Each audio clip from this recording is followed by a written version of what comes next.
Kamiljon Taniyazov mahallasiga kelishdan maqsad hammangizga xabaringiz bor. Respublika bo'ylab aholi va qishloq xo'jaligi yerlarini xatlovdan o'tkazish ishlarimiz boshlandi. Hozir dastlabki ishimiz demak xonadonlarni xatlovdan o'tkazish bo'ladi. Demak hammangizning telefoningizga hozir ustanovka qilib berilgan, ustanovka tashalganmi?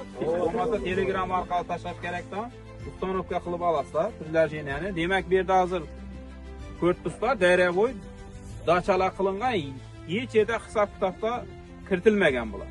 Shuning uchun hozir 15 ko'cha bor ekan, mahalla raisining aytishi bo'yicha shu 15 ko'chaga bo'lashib, har ko'chadan masalan har ko'chaga 4 danmi 5 dan xodimlarni bo'lamiz degan bir chetdan xatlov qilib chiqishimiz shart bo'ladi.